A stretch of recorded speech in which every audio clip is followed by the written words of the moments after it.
I know this is our day and time for us to get it together. I feel the DeBarge knows their reason why they are where they are and how to get out of where they are. DeBarge, Grand Rapids, Michigan, active since 1979. They were too pretty, too talented, and too smooth not to make it. A soft-spoken family of siblings who floated onto the Motown scene in the 1980s like angels sent to revive the magic of the Jackson 5. Only these weren't boys, they were grown men, and the things they sang about weren't innocent.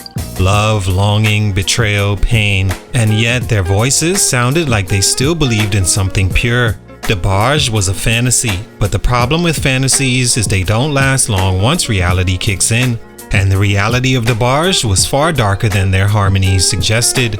Behind the scenes was abuse, addiction, and secrets. The weight of being a black family, branded as crossover-friendly pop stars pushed by Motown itself into the fast life of LA in the 1980s, arguably the most toxic era in music history. A time when fame came with a mirror and a razor blade, and cocaine flowed like champagne. You were either using, selling, or trying not to die from both. For DeBarge, it was all three. Their rise was timed perfectly with the boom of the cocaine 80s, where artists lived in mansions but died in bathrooms. When image meant everything and reality was a blur of cameras, contracts, and cold white lines. They didn't just become famous, they became trapped. El DeBarge, their golden voice frontman, was praised like the second coming of Michael Jackson. But while the world fell in love with his falsetto, his family quietly crumbled behind him. The family, a tight-knit but chaotic household haunted by the alleged abuse of their white father. Fame was supposed to save them, but instead it accelerated their unraveling.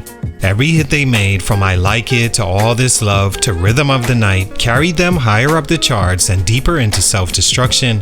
By the time El DeBarge went solo, the group was already splintering under the weight of jealousy, resentment, and addiction. DeBarge's story isn't just about drugs or bad choices, it's about how beauty can be a curse. Success, when built on dysfunction, doesn't heal, it just exposes the wounds to a bigger audience. They were blessed with voices that felt like heaven, but lived lives that sounded like hell. They weren't just destroyed by fame, their growth was stunted by a beautiful sound that destroyed itself. What happened? Let's talk about it. It's your boy JC, Stunted Growth Music. Take a minute to like, subscribe, and comment on who I should do next. DeBarge was an R&B, soul, funk, and pop group from Grand Rapids, Michigan, where 10 siblings were raised in a musically gifted but severely dysfunctional household. Their mother, a gospel singer, while their father was a white army veteran whose presence was marked by discipline, detachment, and according to some siblings, abuse that left deep scars.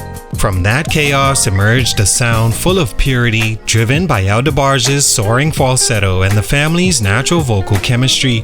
After older brothers Bobby and Tommy found success in the group Switch, a younger set of siblings formed DeBarge and signed with Motown in 1979. Their second album, All This Love, in 1982 broke through, with El stepping into a frontman role. By 1985, Rhythm of the Night made them household names. On the surface, they were living the dream, but beneath it all, resentment simmered, drugs crept in, and a family bound by pain was already coming undone. Stunt number 1, too much pressure on El. From the beginning, El DeBarge wasn't just the face of the group, he was the group. With his sharp cheekbones, soft-spoken mystique, and falsetto that could silence a room, Motown quickly realized where the money was. El's voice became their signature, and the label leaned into it hard, even as it drove a wedge between him and his siblings. DeBarge was meant to be a family brand, but the industry only wanted a star, and they had one. El arranged and produced much of their biggest work, All This Love, Time Will Reveal, Love Me in a Special Way, songs that sounded effortless but came from a place of immense pressure. Behind the scenes, his brothers and sister were quietly resenting their roles, shrinking to backup status. Tensions grew, interviews focused on El, and covers framed his face front and center. When Rhythm of the Night blew up in 1985, so did the illusion of unity. The music industry had a history of splintering groups through favoritism, but this time the division came from within. L, exhausted from carrying both the creative and promotional burden, began entertaining solo offers. The label encouraged it, the group didn't. In 1986, L DeBarge officially went solo. His debut did well, even earning a Grammy nomination, but something felt off. Without his family, the warmth was gone. Without L, DeBarge collapsed almost immediately. This wasn't just a case of one member outgrowing the group. It was a textbook case of label manufacturing tension, spotlighting one member and watching the rest fall into the shadows. L didn't ask to be the star, he was built into one, and once he stepped out, the glue holding DeBarge together came undone. The dream had always been a fragile one. The moment it leaned too hard on one man, it cracked. Stunt number 2, haunted by trauma, broken by addiction.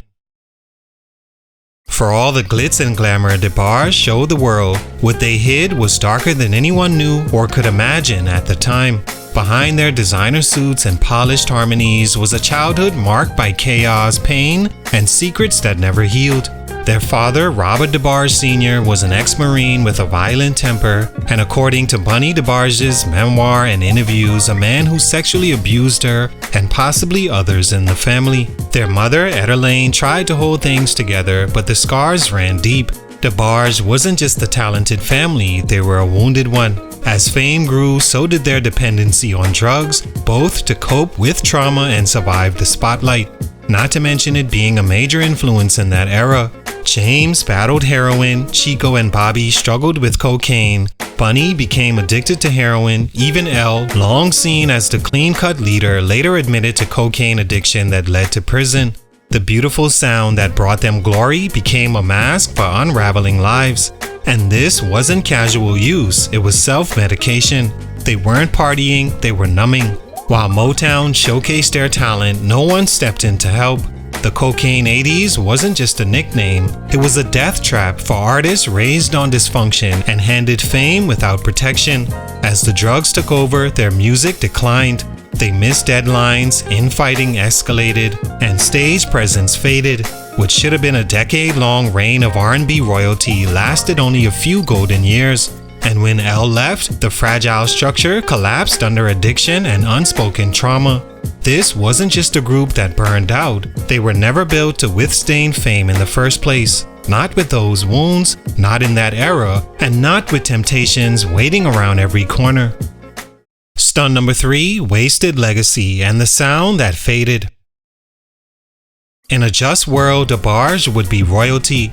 Their sound was rich, timeless, and undeniably theirs. They had the rare ability to blend soul, R&B, and pop with a purity that couldn't be faked. Songs like All This Love, Stay With Me, and A Dream should have cemented them as icons across generations. Instead, their legacy is more of a ghost, admired in fragments, sampled by others, but never fully appreciated as a whole. Because just as they were getting started, DeBarge disappeared. The music industry moved quickly. After L went solo and the group fizzled, there were attempts at reunions and side projects, but nothing stuck. The name became synonymous with what could have been, not what was. And while L's voice continued to be revered, his solo career never matched the promise of his earlier work. Chico had a moment in the 90s, but even that was brief. One by one, the DeBarge name faded into tabloid drama, arrest, and addiction headlines. People forgot the music, they remembered the downfall, and maybe that's the saddest part of it all. Not that DeBarge failed, but that they were too good to fail this quietly. No dramatic farewell tour, no final hit to bow out with grace, just silence. Their catalog lives on mostly through samples, most famously in Notorious B.I.G.'s One More Chance and Tupac's I Ain't Mad At Ya, but the group themselves never received their flowers. The 1980s were unkind to many artists, but DeBarge didn't just get caught up in the era, they were consumed by it. Fame, drugs, trauma, and division turned a beautiful noise into a faint echo. Their voices once promised forever, but forever doesn't come easy when you're raised in pain, pushed too fast, and left to figure out healing in front of the world. All in all, DeBarge was a group that had everything the industry could want: look, sound, charisma, and a hit-making formula rooted in blood. But what they didn't have was time, unity, or protection from the demons that lived with them before fame ever knocked. They weren't built to survive what was coming, and once it arrived, fame, fortune, and the weight of generational trauma, there was no turning back. The same Motown machine that lifted them also pulled them apart, highlighting L while discarding the rest and pushing them all into a world where none of them were emotionally prepared for. Their story is a reminder that talent isn't enough, that some groups don't fall apart, they were never whole to begin with.